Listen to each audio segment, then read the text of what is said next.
Right. Game 2. Alright. It's a pretty one-sided affair there in Game 1.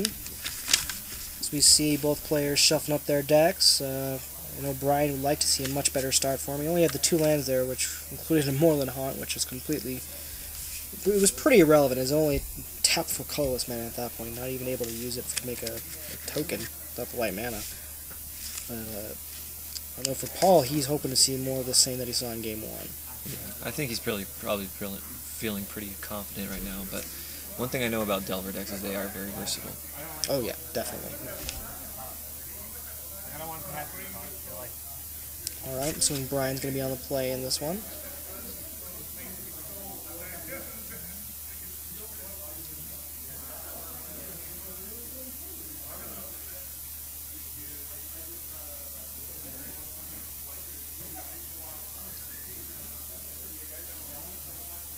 Turn 1 Ponder, pretty good for Delver. If you're not playing a Delver, you want to be pondering.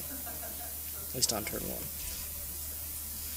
Deciding whether or not he wants to keep those cards on top of his deck. Looks like he does. Draws for the Ponder.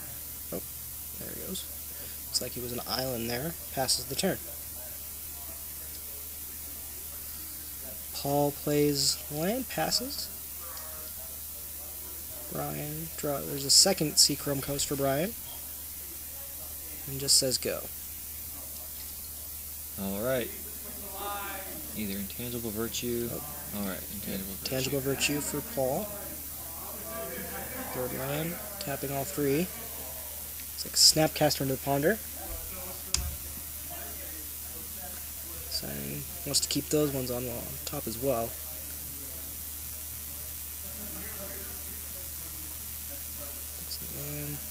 Looks like he does. Kind of looking at things over again. Yeah, he just keeps them on top and draws for the Ponder. Says go ahead. So it looked like he drew Mana Leak there.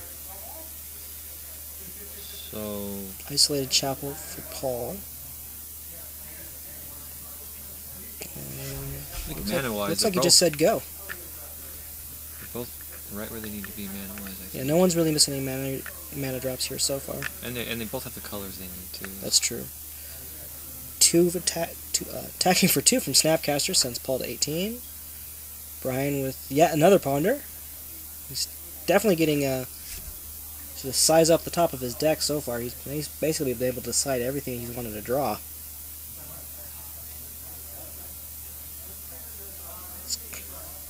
You think Ponder's going to be reprinted in M13? I don't know. It's hard to say. I think it's really good. I think without Ponder, Delver is way less effective. So maybe maybe the cycling out of Ponder just makes this deck just less. Well, we have to keep in mind well, as we see a Mana Leak on the Midnight Hunting, we have to keep in mind that if it didn't get reprinted, it wouldn't rotate until Return to the I know, but there'd still be a while where this deck. That's true. I would be interested to see how it holds up. They may reprint a preordained Ponders type card. It's possible. But I don't know. I'd be interested to see how this deck will hold up, at least the Delver deck holds up without Ponder. I mean, it's pretty key in flipping Delver. And gaining card advantage. You see a second Intangible Virtue from Paul. It looks like he just says go. Unfortunately, those Intangible Virtues are not good without creature tokens. They pretty much just sit there. 2 more from Bryan, sending Paul down to 16. So, He's at 14, not sure. That's 6 damage off the Snapcaster, I believe. But he played on turn 3, so it's 4 damage so far off the Snapcaster. Okay. This is the 5th turn as he plays Restoration Angel, blinking in the Snapcaster Mage to play yet another Ponder. And there is another Ponder on top. Cards for days. Looks like I saw a Ponder and then the Dismember promo, as well as the Plains. Looks like an end of turn Doomblade on the Restoration Angel. Paul.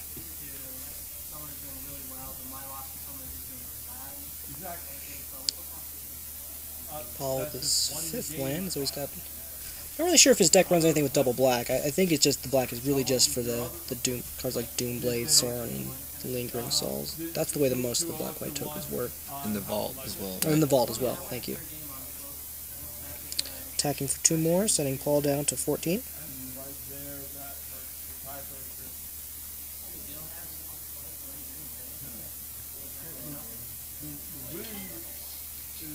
It looks like Bryan's content to just pass the turn.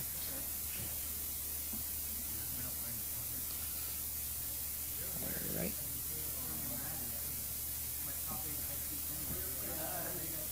Not much action on the board so far, but sometimes the Delver just likes to hold cards in the hand until they can really get an advantage going. You see a 3rd Intangible Virtue from Paul, meaning any tokens he can land are going to be pretty big.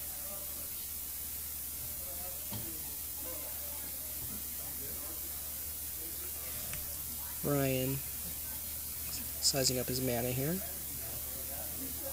Alright. No other plays from Paul. Delver for 2. Swing for 2 with Snapcaster. That Snapcaster's doing... Snapcaster. Excuse me, did I say Delver? I think you did. That's okay. Snapcaster's really doing a lot of work here this game.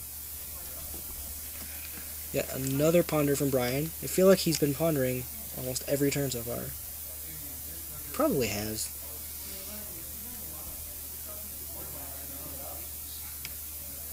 Alright, draws for the ponder. I think I see a Geist in his hand as well. And there it is. Geist of St. Traft. Alright, passes the turn to Paul.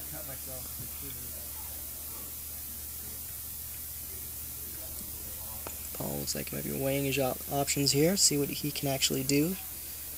Plays a Doom Traveler. It's not good right now, but the token he can get from it would be pretty big. Oh, Oblivion Ring. Looks like he's going to go after the Snapcaster. Now, Bryan stops for a moment in response, I guess. Oh, Vapor Snags his own Snapcaster. He does take the 1, but he eliminates any targets from his side of the board from the Oblivion Ring. So Paul looks like he's in a pretty bad situation here.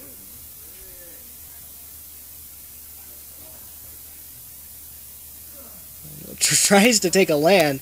It's a non-land permanent, I'm afraid, Paul. I know he got plenty of land. Strike 2. Tries to take the... nope, decides when one of the intangible virtues goes under the Oblivion Ring. Vapor Snag. Another Vapor Snag from Bryan, getting rid of that pesky Doom Traveler. And swings for 6.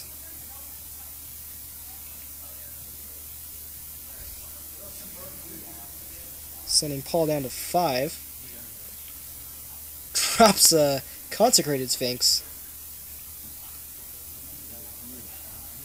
So Bryan gets to draw the 2 for the 1 that Paul gets to. Wonderful late game card for any control type. Yeah, deck. any control type deck. I haven't seen a whole lot of Consecrated Sphinx lately, but pretty good in this situation, that's for sure. Paul looking at the card in his hand, deciding what he's going to do. Looks like, oh, another Oblivion Ring. And he's going to probably, yep, there goes the Sphinx.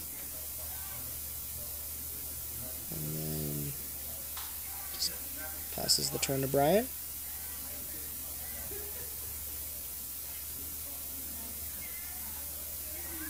Dungeon Geists keeping that Doom Traveler out of the way, as that's lethal.